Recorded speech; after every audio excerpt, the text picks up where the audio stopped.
you have in mind, the less likely it is that you actually get that in the final narrative or in the final characterization. And similarly, because it's so unpredictable what LLMs will generate, even with good prompting, generating something often feels like pulling a lever on a slot machine.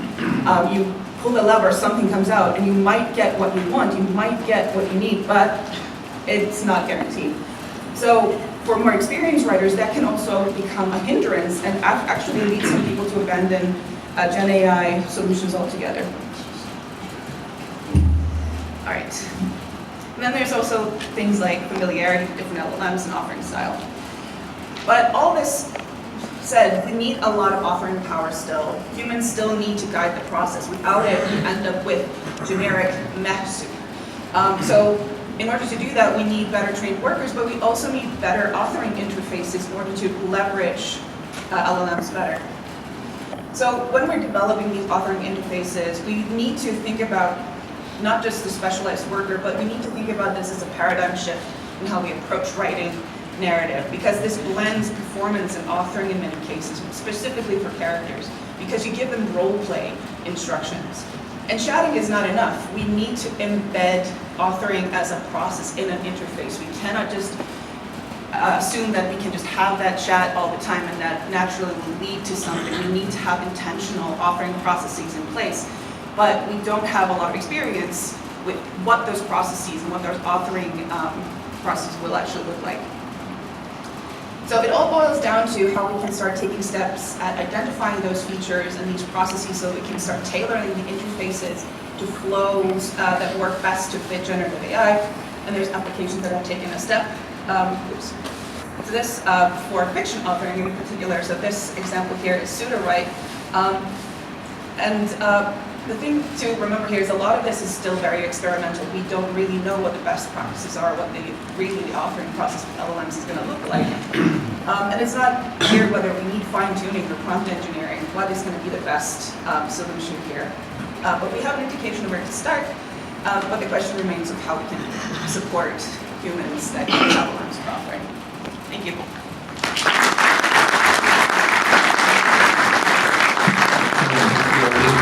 Picture please from Nvidia.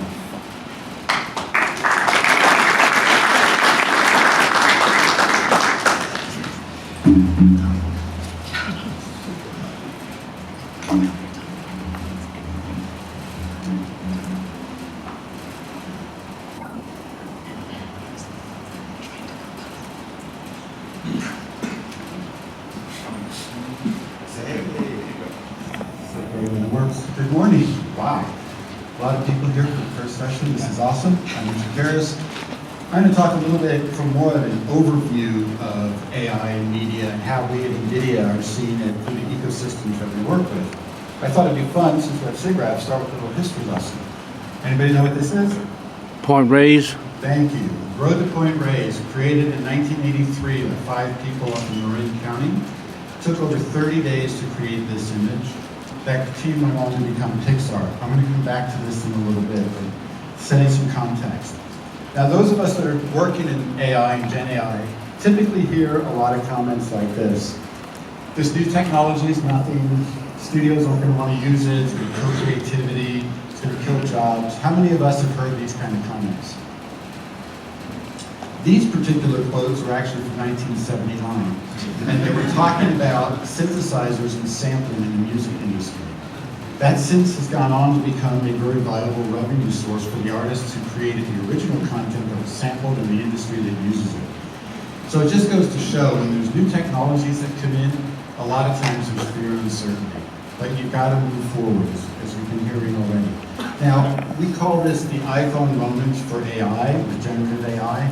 And that's because, as you can see here, you can use many different things to create other things. So text, prompts, videos.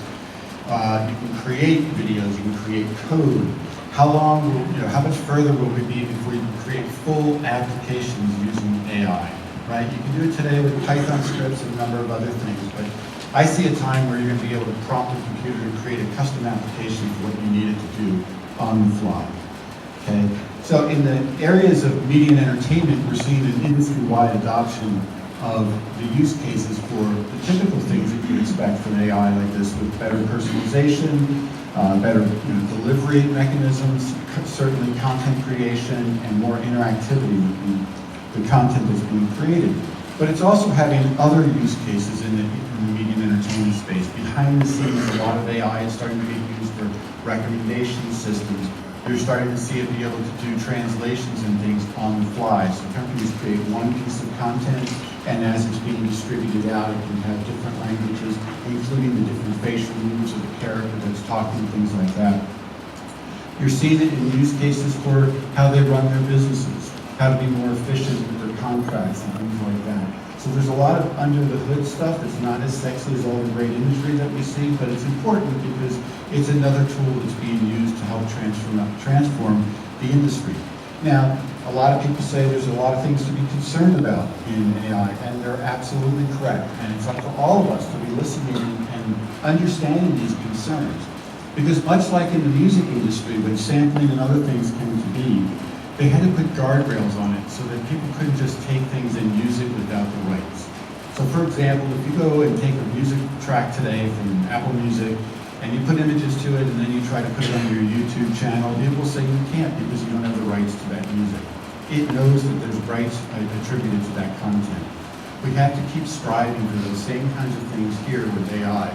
So if somebody's trying to use something and say, I took that photograph of him, I can say, no, you didn't, it was done with AI. So throughout the entire process, it's important for us to do that. And most important of all is to get the artist's rights and to make sure that those things are adhered to so that people don't just have the ability to take things and use it without compensation for those who helped create it.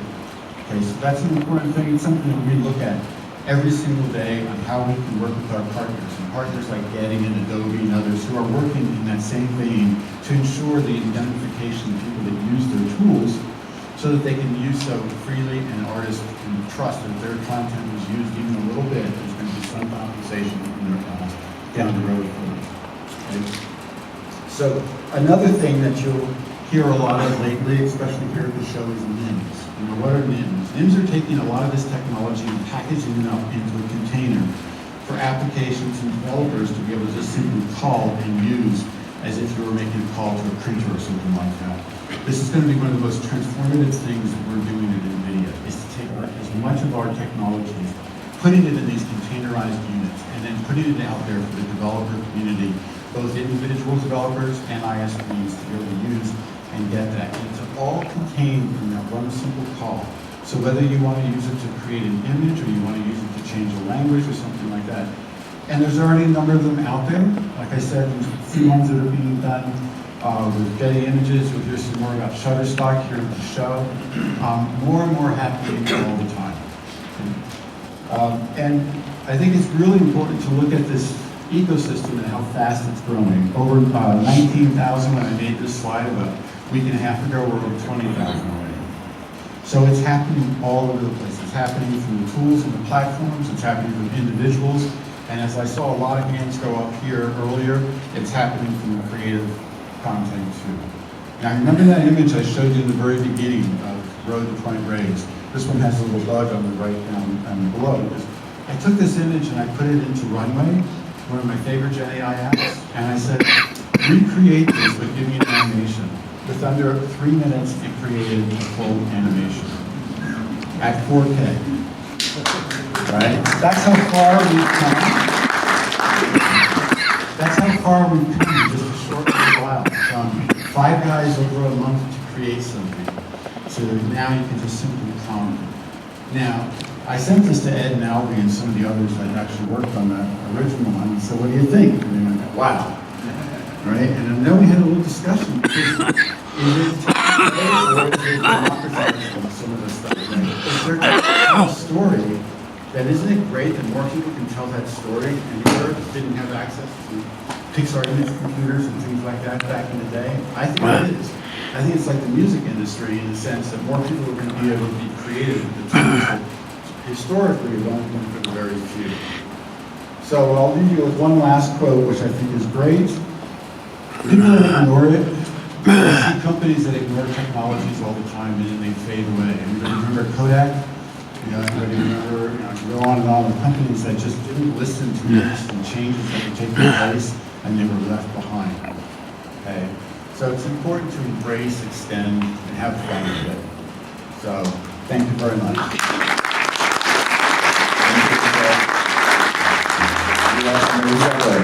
University of Nebraska, you are the next ones. Thank you, Richard. It was great. I hope you're enjoying the session. Yes, very good, thank you. Let's continue. Here we have the cable.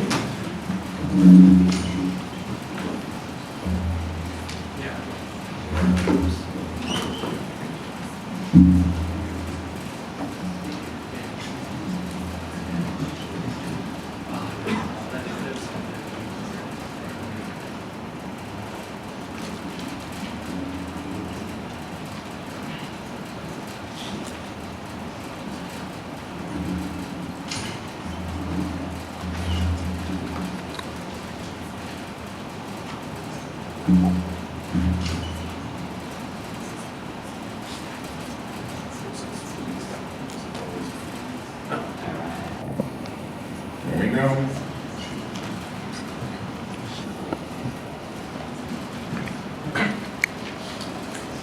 Morning, everybody. Thank you for being here. I know it's a little bit early, but hopefully the microphone woke everybody up. My name is Dheeraj, and I'm going to talk briefly about the advent of AI in healthcare visualization at IXL. What is IXL? IXL stands for Interprofessional Experiential Center for Enduring Learning. It is a program that is housed in the University of Nebraska Medical Center, and it lives in an advanced simulation facility called the Davis Global Center. The goal of the program is to improve human performance and effectiveness in healthcare through adoption of high-fidelity simulation.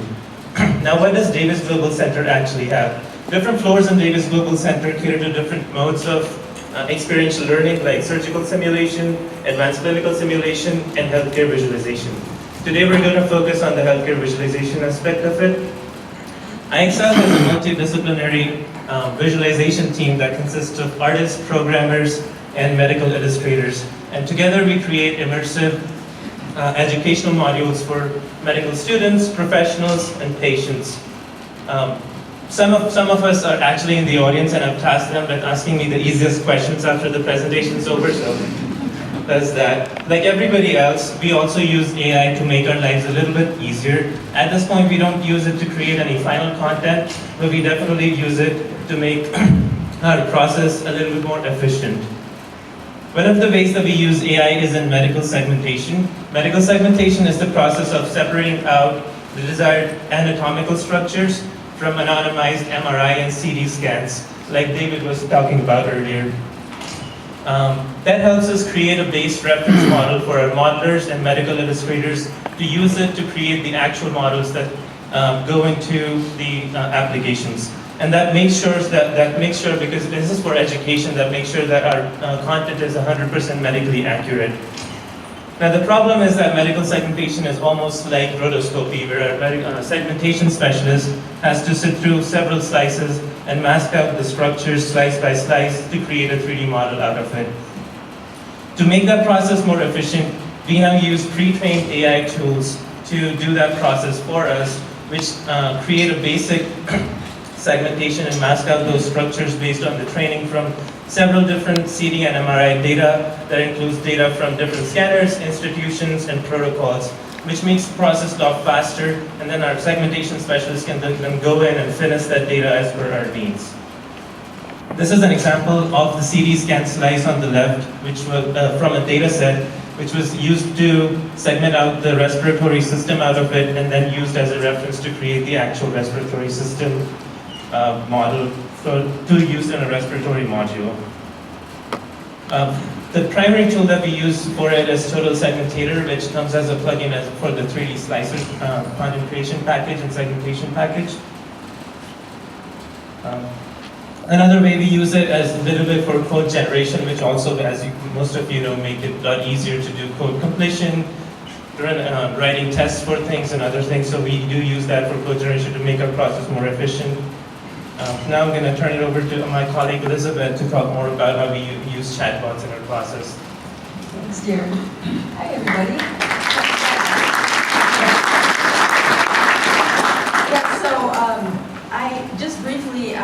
actually worked for Ford Motor Company for 30 years, doing immersive reality, and it's shocking the parallels with healthcare and simulation. And I really find it interesting how you really start with scan, like clay scan or medical imagery, and then go from there, and it's actually quite similar process.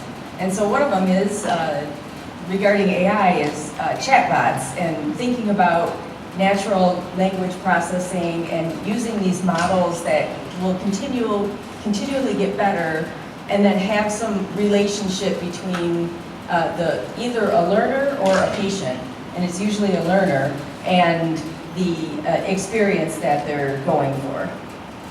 And this is a really interesting and really helpful way of creating content, is using Gen AI for voiceover.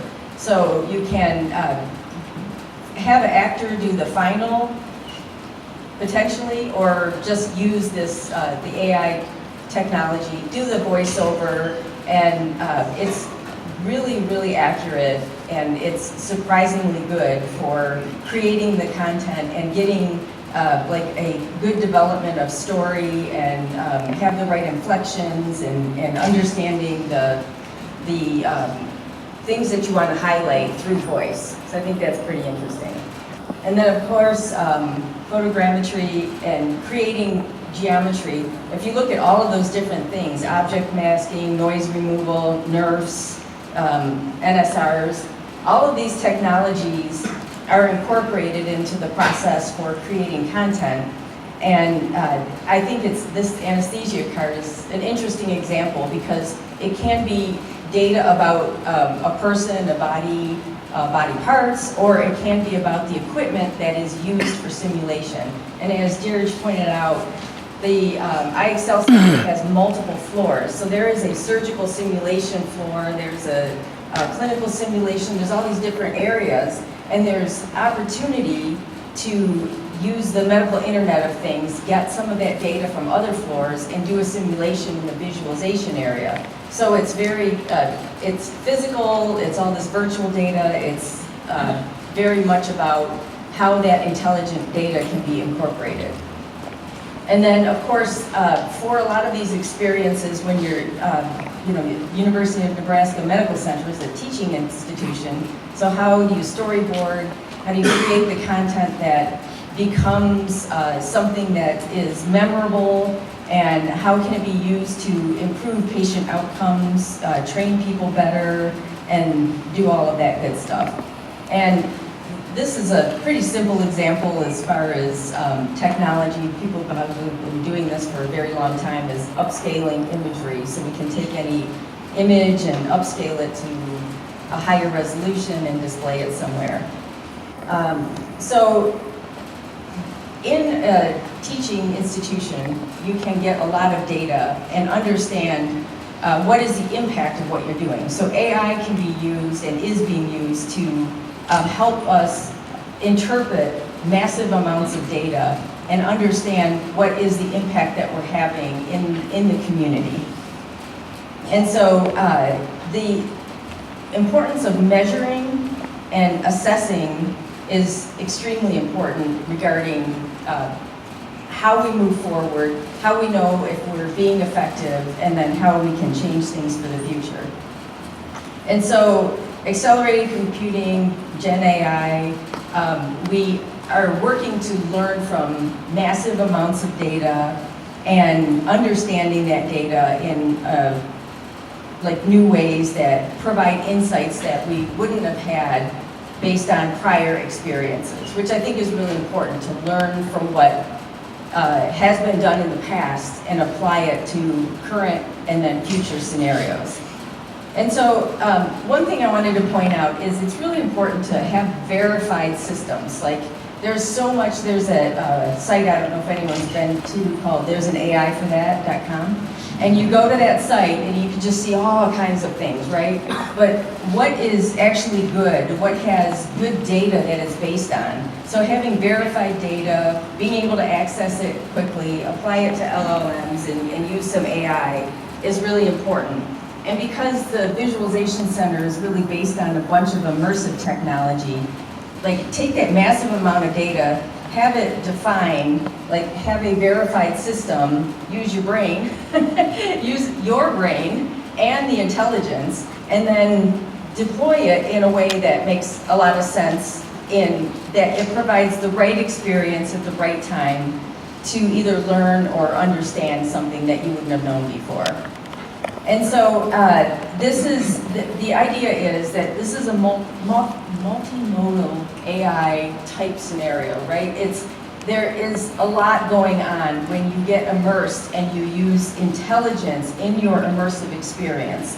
And so having that is good in your local center, but then there's also this potential to broadcast that across, like using high-speed networks. And that's a fantastic way to think about things. Is there are many rural communities that don't have access to what urban centers do. So we have an opportunity and an obligation, I think, to bring healthcare to everyone and have that knowledge be democratized so it's beneficial to everyone no matter where you're at. And so I just wanted to end by saying that it's very important. All of this AI and Gen AI technology is very important, but in the end, that verification is so critical because we need to keep patient safety in mind, never compromise that, never compromise the way we're teaching people and what they end up learning so that we can provide a safe and effective experience that actually moves the needle and benefits patients and safety. Thank you.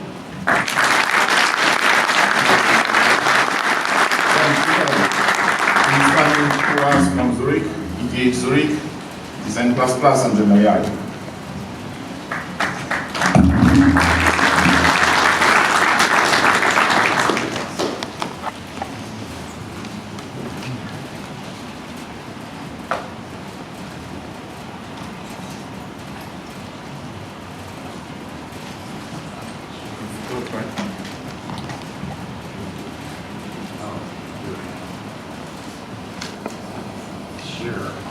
We have 1 minute, okay? 1 minute, okay. Hey, if you ever need a gag gift or you want to explain AI to your mom, this book, Artificial Intelligence for Babies, is awesome.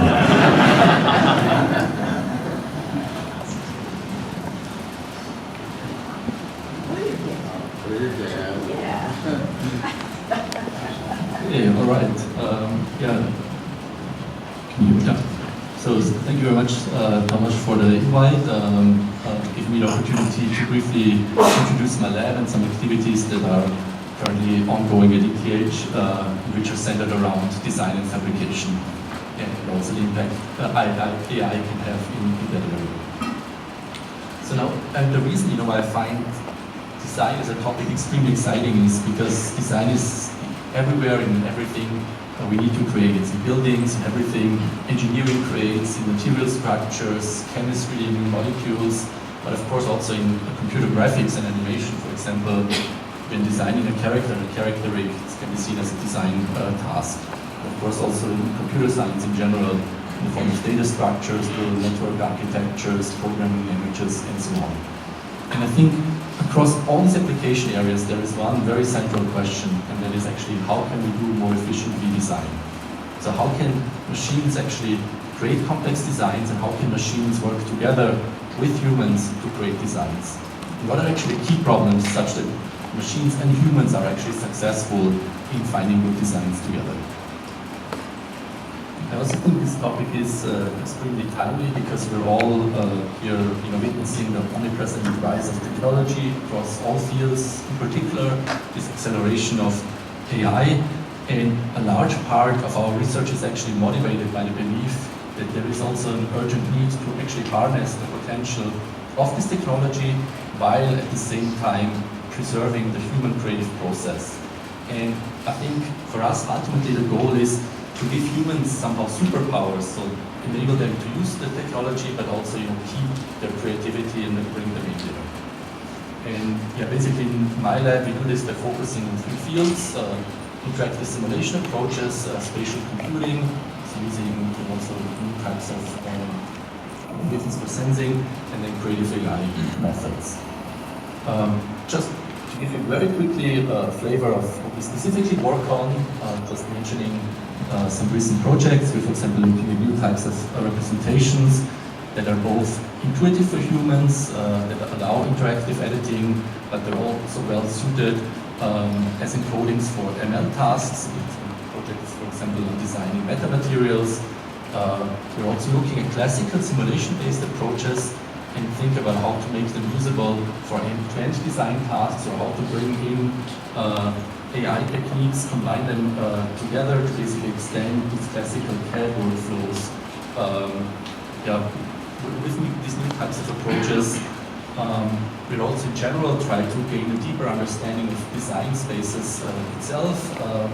Here, not everything is ML, so some of our work is also really thinking about maybe are there some underlying geometric characterizations of features such that we can characterize design spaces and get a deeper understanding without, for example, having to run extensive simulations or solve PDs all the time. And then, finally, we're of course also interested in using the power of GenAI in design and for fabrication processes. Here, I just want to give you one very quick sneak preview of actually a quite neat example that a very talented collaborator of mine, Kenji Tojo from Tokyo University, he's actually a student of Nobuki Mitani, has worked on and will present at this conference. So he tackled the problem of 3D wire art creation, and here we looked at two things, abstraction and fabrication. The abstraction is about designing a wire shape, and here the challenge is that wire art doesn't usually come as an exact depiction or replication of an object. So the design usually starts with a reference image, or maybe with a high-level concept or text prompt, and then we somehow must convert this into wire representations that reflect the semantic meaning. And I think it's actually not so obvious how to solve. And then the second challenge connected with it is actual fabrications. Of course, you also want to generate something that you cannot just look at an image, but that you really actually also can build and fabricate that works in real world. And so here, let me just very quickly, in 30 seconds, show you how he solved that problem. So the idea is actually to design a 3D curve through a continuous optimization process. So for optimization, we're using a differentiable rasterizer to optimize the wire parameters directly. So that means we start from some initial shape that is continuous. For example, this loop here, and then with a text input as sharp, this iteratively evolves towards this really sharp wire sculpture. And how does this actually work? So basically we have two main components, a visual error term and a fabrication error term. The visual error term accounts for the appearance of the curve, and we're here actually inspired by some recent sketch generation methods, and we overcome actually this large domain gap between the 3D curve and text or a real image by actually evaluating the rendered curve using some very powerful pre-trained vision language models. And then for fabricability, we actually look at some geometric features to make sure that first the wires are not too close to each other and don't intersect and so on. So this is really buildable. And you can now see one result that was generated with the system. So basically it's a wire art from 3 different views. You see 3 different animals. Cat, and here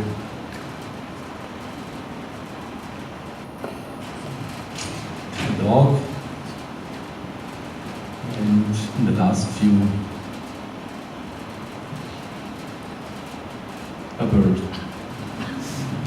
And this was, I think, quite remarkable. It was just really generated just from these 3 words and without any very particular trained neural network.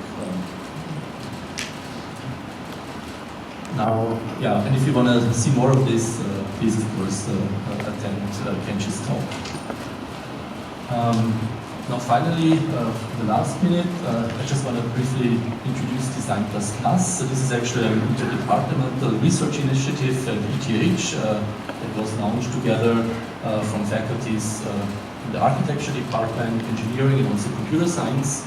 So we're in total 31 faculty, and have actually also several strategic partners from industry, and we also actually want to grow this.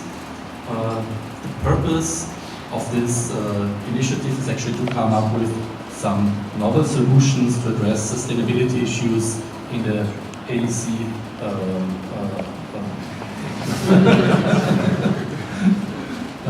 so in architecture, engineering, and construction, which is actually responsible for around 40% of the global carbon emissions. I think if we can come up with some better solutions, or also come up with solutions that scale that we can more easily distribute, I think this is a very unique opportunity.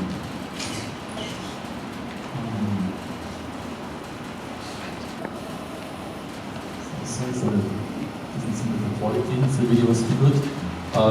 Yeah, so basically, but just once again, we want to increase this systematic productivity, improve quality, and also reduce ecological impact within the AEC sector, and we work towards this vision by actually developing new computational tools, algorithms, and processes.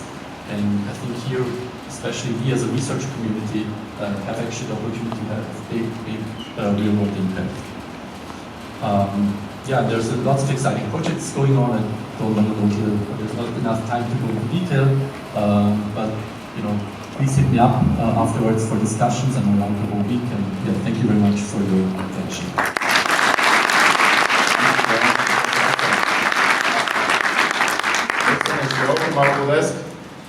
Can we try to put the lights back? I don't know who was like maybe somewhere on the wall when we were just standing there.